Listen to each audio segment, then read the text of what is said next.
running club with a drinking problem, or maybe a drinking club with a running problem?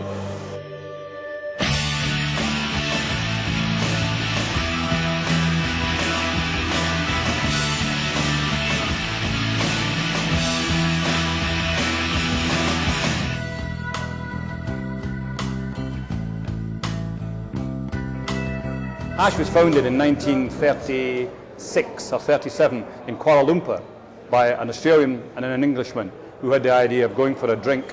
Instead of going for a drink straight, they went for a run round Kuala Lumpur. They ran in the jungle. And they used to have their food in a little cafe which they called the Hash House. Hash, not what you smoke, but hash is what you eat. And when they went off to the jungle, the old Chinese guy that ran the cafe followed them with his truck with loads of cold beer. So that's where the name came, Hash House Harriers. And it was started in Asia, and then it was brought back to Britain and the States in the 80s and the 90s. The whole point of hashing is it's really a hare and hounds trail where two people or a group of people go out before the hash and set a trail for everyone else to follow. The only rule of hashing, despite the fact that it has no rules, is there is no competition.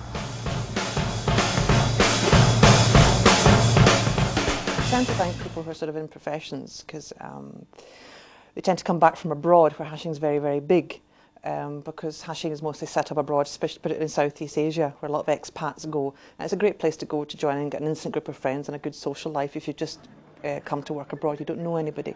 So when they come back to Britain, they'll find the nearest hash, and on many occasions actually set up a hash themselves if there isn't one in their area, which is how Glasgow Hash became set up. A wide cross-section of people from society hash. You get everybody from brickies and postmen all the way to lawyers and doctors and professionals and so on. A good cross-section of people.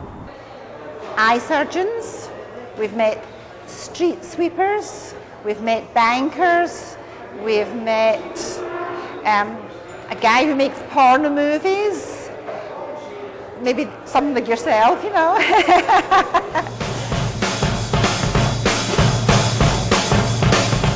I hash because it's a nice and sociable way of getting some exercise. I don't like pounding the streets on my own, and I don't like going to the gym and running on a treadmill, so hashing kind of gets the exercise in but still gets the socialising.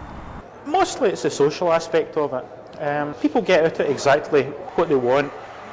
Some of the people that hash are out and out runners, very, very fit, and other people are, well, not quite so fit. I find it an easy way to run. You're covering a lot of ground, but you don't feel that you're running too far because you've got the checks and you've got the company. There's always someone to talk to.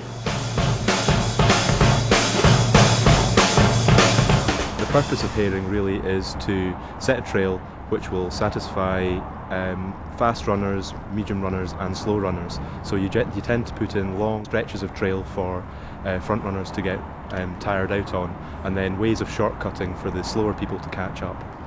We set the trail in flour because it's nice and biodegradable, and we use various markings to show the pack where to go.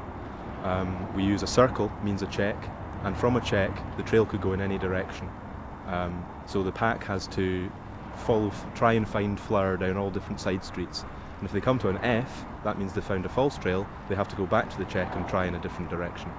I laid a few trails around Paris, and one past the American embassy. It was before anthrax and all that was a problem, but still they pulled me up and said, "What are you doing here? And is it poisonous?"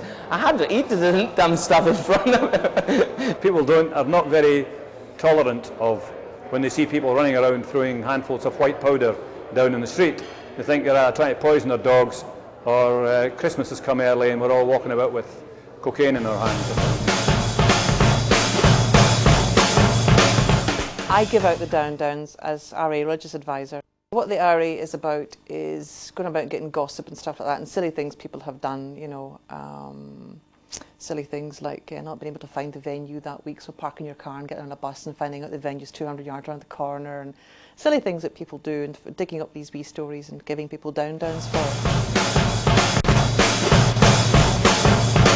And Britain itself is in the region of about 80 to 90 hashes throughout Scotland and England.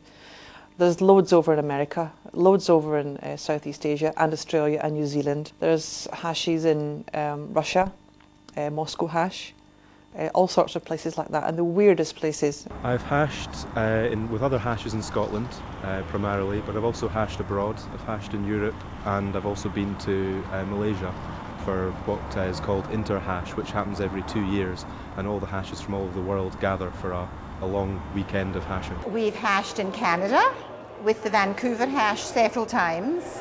They were a wonderful bunch. We've hashed in San Diego, we've hashed in Nassau, the Bahamas, Finland, Phuket, Bangkok, quite a few places. I've hashed in Hong Kong, Singapore, Brunei, Los Angeles, San Francisco, Bahrain, and India, where I finished up. So that the hash is pretty worldwide. So few people have actually heard of it, which is amazing, because I mean there are thousands and thousands of hashes or hashers throughout the world. My husband hashes, of course, but my children want absolutely nothing to do with the hash. I think they're totally embarrassed. They probably think it was just as strange as the other things that do run up and down Ben Nevis or run, 88 miles in the West Highland Way or something like that. My wife doesn't mind. She just objects when I come home too drunk, that's all. This sect of really, really strange people.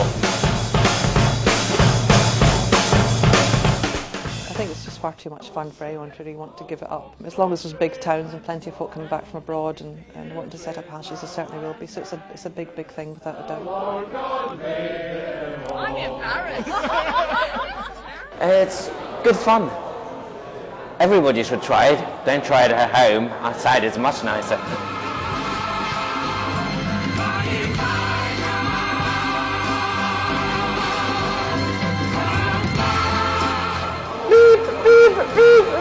I think you have to blank that.